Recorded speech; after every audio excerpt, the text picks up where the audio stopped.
creation happened at 4 different levels.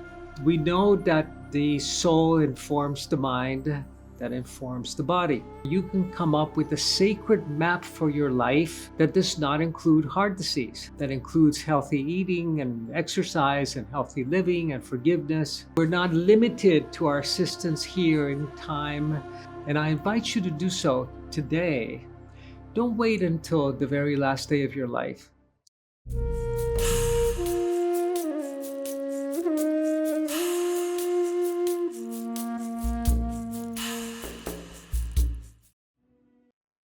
The contract states that if you call, spirit shows up 100% of the time.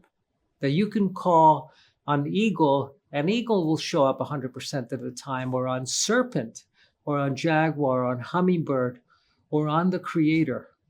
And the creator will respond 100% of the time. Beautiful contract. But then when you read the small print in the contract, you find that it says that when spirit calls, that you have to respond 100% of the time. That you can't go, well, maybe when I get a good night's sleep, I'll respond to spirit's calling. Or maybe when my 401k plan is fully funded, or maybe when the kids are grown, I'll be able to say yes to spirit. You have to live in a state of yes with spirit. And I remember myself, I used to say to spirit, well, when my kids are grown up, then I'll say yes to my calling. No, the contract with spirit says that you have to respond 100% of the time by saying yes, by showing up, by being available to complete this great work of creation.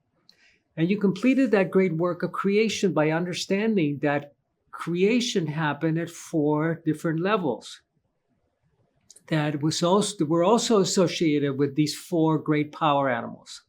That at the level of serpent, which is the level of the physical body, is what we call material reality, physical reality. And you understood the language of that reality, and that language was chemical, was molecular. It's the language of the body.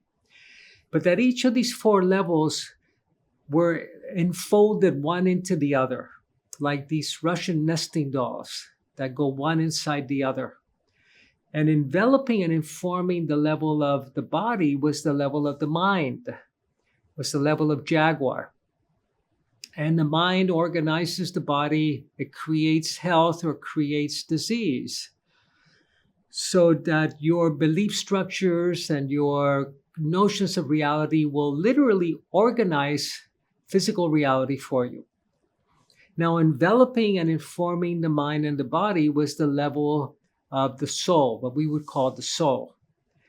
And we know that the soul informs the mind, that informs the body.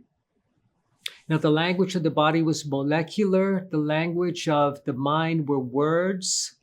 The language of the soul were images, were ceremonies, drums, candles, fire, but no words. And then above all of these is the level of eagle that informed the level of hummingbird of the soul, of jaguar the mind, and of serpent the body. And the level of eagle was the level of spirit. And the language of spirit was pure energy. So you became a master of all 4 levels, and not simply limited to the level that you were educated in. So, for example, if you're a medical doctor, you work at the level of the body, at the level of serpent, and you work with the language of the body, molecular, chemical. If you're a psychotherapist, you work at the level of the mind, and you work with words. This is your tool. If you are a sports psychotherapist for a sports psychologist, you might work with competitive athletes using visualization, using imagery.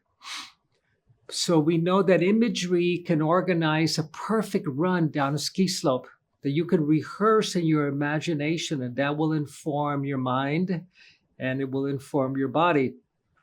But that you have to see yourself winning the gold medal as well. Then if you were a shaman, you would operate at the level of energy, but also be able to transit in between all four of these levels. So that if you have a pending engagement with a heart condition, because heart disease runs in your family, you don't want to have that meeting at the level of the literal and the physical and the emergency room. Better to have it at the level of mind, where you can change your belief systems and create a different physical reality. But better yet, at the level of the soul, where you can come up with a sacred map for your life that does not include heart disease, that includes healthy eating and exercise and healthy living and forgiveness. Or better yet, if you could do it at the energetic. If you could clear that imprint for heart disease that is in your luminous energy field and that runs in your family, if you could clear that bundle of dark energy from the field, then you would not need to be somatizing it, clearing it by developing disease. So the shamans that operated this level of spirit were masters at working with the human energy field, with a luminous energy field that surrounds the physical body and that organizes the body in the same way that a magnet organizes iron filings on top of a piece of glass. You worked at the blueprint level of our being and not at the physical level. So you clear the blueprint, and then the body organizes itself around health. You create the energetic conditions for health, and the body follows. They became masters of the field, of the energy field. And this was the big dialogue that was happening in physics 100 years ago, when physicists were looking at the electron and trying to determine if the electron was a particle or if it was a wave. Because if you shot it at a target, it would go through the target like a bullet. So it obviously had to be a particle. But if you shot it at a target that had 3 slits in it, it would go through all 3 of these slits at the same time, like an ocean wave going through a fence. So it had to be a wave. It had to be a field. And they discovered that it was both, that it had a particle state and that it had a field state. We also have a particle state as our body, and we have a field state as our energy field. Now, this energy field has a big biological component to it. It's organized by, produced by electrical activity in our nervous system, in the long nerves in the body. And we know that around every electrical conductor, there's a magnetic field, an electromagnetic field. But this field is more than the electromagnetic field. It's also our energy body, our luminous body that we take with us. In between births, we are this golden egg that has all the information of who we have been in every one of our former lifetimes. So after we leave our particle state, when we make that big transition into our field state, where we will become one with the quantum field, we will be in our luminous body. So I remember asking an old medicine woman one time high in the Andes, and I asked her, what's with all of this shamanic teaching? I mean, this is a huge body of knowledge. What am I going to get out of this? And she said to me, Alberto, the object of the shamanic wisdom is to learn how to get out of this life alive. I said, oh, that sounds interesting. Sign me up. Is to learn to take our consciousness with us into the beyond. And the shamans were consummate map makers of the invisible world, of the world beyond the particle state. The shamans in the Americas and the shamans in the Himalayas, they mapped this territory in tremendous detail. Whereas in the West, the only maps that we have of the journey beyond death have been brought back by people that have had near-death experiences. The problem is that a near-death experience can only last for up to about 5 minutes because the brain begins to turn to the consistency of a milkshake after about 5 minutes. So anything beyond 5 minutes is no longer near death, it's death. So if you're going to visit New York City, you don't want to have a map that was drawn by somebody who had been there for 5 minutes only. And this is what the shamans of old, the shamans of the north direction, of the hummingbird, dedicated themselves to.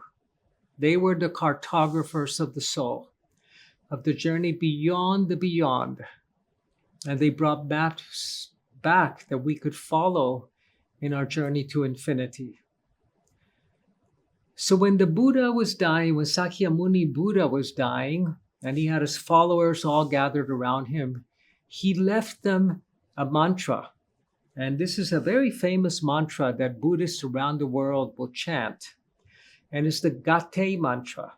And it goes Gate, Gate, Paragate, Parasamgate, Bodhi Swaha. Beautiful mantra, but in reality, it's a set of instructions. Because the mantra says, go beyond the beyond, explore, become a source of your own light. And this is what the shamans do. They are dedicated explorers of the beyond, so that we're not limited to our existence here in time, but we're exploring our existence as timeless, infinite beings. And I invite you to do so today. Don't wait until the very last day of your life. It's not a very good moment to be learning the maps to infinity. Thank you so much for joining me here, and much beauty and blessings to you.